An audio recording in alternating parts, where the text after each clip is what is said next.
تیسرا استدلال قرآن کریم سے اللہ تعالیٰ ارشاد فرماتے ہیں، سورہ البقرہ کی آیت نمبر 243 ہے۔ اللہ تعالیٰ ارشاد فرماتے ہیں الم تر الی الذین خرجوا من دیارہم وہم الوف حذر الموت، اے میرے محبوب کیا آپ نے نہیں دیکھا کہ جب لوگ نکلے اپنے گھروں سے، وہ ہزاروں تھے۔ حزقیل علیہ السلام کی قوم کا واقعہ بیان ہو رہا ہے کہ ہزاروں سال نبی صلی اللہ علیہ وسلم کی پیدائش سے قبل ایک بستی میں طاعون پھیل گیا، اور وہاں کے کچھ لوگ تھے، وہ لوگ بستی سے بھاگ گئے۔ پہلے طاعون آیا، بعد میں انہوں نے کہا اب جب طاعون آئے گا ہم چلے جائیں گے۔ وہ امیر لوگ سارے گاؤں چھوڑ کے بھاگ گئے، غریب مر گئے۔ وہ امیروں نے جا کر جس جگہ پناہ لی، اللہ تعالیٰ نے فرشتوں کو حکم دیا، فرشتہ گیا، اس نے وہاں چیخ ماری، جا کے سارے مر گئے۔ حزقیل علیہ السلام اللہ کے نبی کئی دیر بعد ادھر سے گزرے، ڈھانچے پڑے تھے ہڈیوں کے، تو انہوں نے دعا کی اللہ ان کو زندہ کر دے۔ اللہ تعالیٰ نے اپنے نبی کی دعا کی برکت سے انہیں زندہ کر دیا۔ اب اللہ تعالیٰ قرآن کریم میں فرماتا کیا ہے؟ اللہ تعالیٰ فرماتا ہے الم ترا، یہ میرے محبوب کیا آپ نے نہیں دیکھا؟ اچھا یہ جملہ کس کو کہا جاتا ہے؟ مثال کے طور پہ میں ہوں، میرے ساتھ ایک دوست ہے، ہم جا رہے ہیں، راستے میں کوئی ایکسیڈنٹ ہو جاتا ہے، 6 ماہ سال بعد 2 ماہ بعد ذکر ہو، تو میں اس کو کہوں گا اور یار تم نے دیکھا نہیں تھا وہ کتنا زبردست ایکسیڈنٹ ہوا تو وہاں کتنا نقصان ہو گیا؟ وہ کہے گا ہاں بالکل ایسے ہوا تھا ویسے ہوا تھا۔ اب یہ جو کہنا کیا تم نے دیکھا نہیں ہے، اس کو علماء کی اصطلاح میں حمزہ استفہام انکاری کہتے ہیں۔ جو الف ہے حمزہ ہے، یہ استفہام انکاری کا ہے۔ سادہ انداز میں یہ میں اس طرح سمجھاؤں کہ یہ اس کو کہا جاتا ہے جس نے وہ کام آنکھوں سے دیکھا ہو اور اس کام کے وقوع پذیر ہوتے وقت بندہ ادھر موجود ہو۔ اب اللہ اپنے محبوب کو یہ فرماتا ہے الم ترا، میرے محبوب کیا آپ نے دیکھا نہیں ہے؟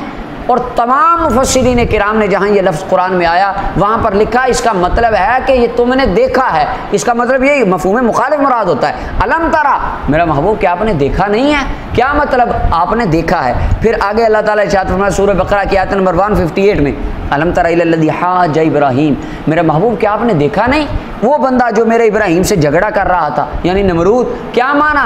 محبوب جب ابراہیم علیہ السلام سے نمرود مناظرہ کر رہا تھا آپ تب بھی دیکھ رہے تھے، حزقیل علیہ السلام جب مردوں کو زندہ کر رہے تھے آپ تب بھی دیکھ رہے تھے۔ الم تر کیف فعل ربک بعاد، سورہ فجر کی آیت نمبر 6 ہے کہ آپ نے دیکھا نہیں آپ کے رب نے قوم عاد کے ساتھ کیا کیا؟ کیا مانا کہ میرے محبوب جب ان پر عذاب آیا آپ ان کو دیکھ رہے تھے۔ الم تر کیف فعل ربک باصحاب الفیل، کیا آپ نے دیکھا نہیں رب نے ہاتھی والوں کے ساتھ کیا کیا؟ کیا مانا کہ میرے محبوب جب ان پر کنکریاں برسی آپ دیکھ رہے تھے۔ اب یہ الم ترا کی آیتیں قرآن میں بتاتی ہیں کہ رسول اللہ کی ولادت سے پہلے کائنات میں جو کچھ ہوتا رہا رسول اللہ ہر چیز کو دیکھ بھی رہے تھے اور سرکار سماعت بھی فرما رہے تھے۔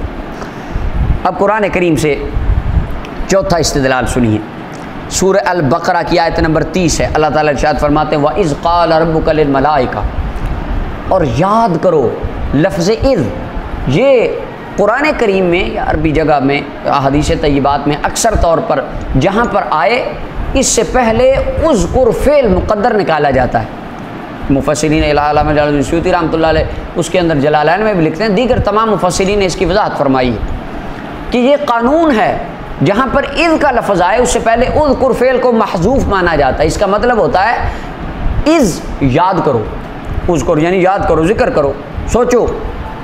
اچھا اب یاد بات کس کو کروائی جاتی ہے؟ جس کے ذہن میں جس کے مشاہدے میں وہ بات پہلے سے ہو۔ مثال کے طور پر پاکستان میں کوئی انسیڈنٹ پیش آتا ہے بڑا مشہور، سارے لوگ جانتے ہیں، میں کسی کو کہتا ہوں کہ بھائی وہ یاد ہے تمہیں جب یہ واقعہ ہوا تھا؟ وہ کہے گا ہاں اس طرح ہوا تھا۔ یا وہ پچھلی مثال لے لیں، ہم ایک خدا نخواستہ ایک حادثہ دیکھتے ہیں، میں کہوں بھائی تمہیں یاد ہے وہ حادثہ؟ یاد کرو ذرا جب ہم دو جا رہے تھے، تو کہے گا ہاں ہاں بالکل ایسے ہی ہے۔ یہ یاد اس کو کروایا جاتا ہے جس کو علم ہو۔ اب اللہ تعالیٰ فرماتے وَإِذْ، اللہ میرے محبوب یاد کرو، قَالَ رَبُّكَ لِلْمَلَائِكَةِ، جب آپ کے رب نے فرشتوں سے کہا اِنِّی جَاعِلٌ فِی الْأَرْضِ خلیفہ، میں زمین میں خلیفہ بناؤں گا۔ ابھی آدم علیہ السلام نہیں بنے۔ یاد کرو، یاد کس کو کروایا جاتا ہے؟ جس کو علم ہو۔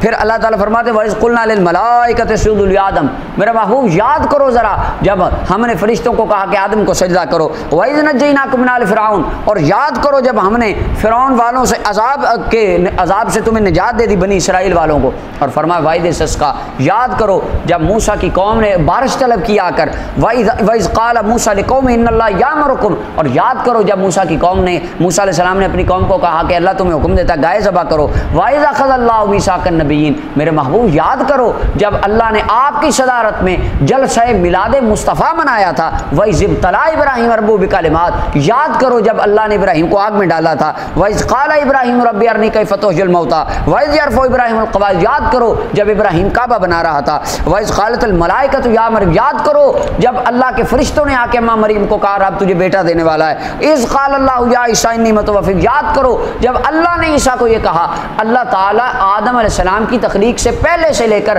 جناب عیسیٰ کے وصال آسمان پر جانے تک از کا لفظ استعمال فرما کے اللہ فرماتا ہے یاد کرو میرے محبوب، یاد کرو، یہ سارے واقعات آپ دیکھ بھی رہے تھے، آپ سماعت بھی فرما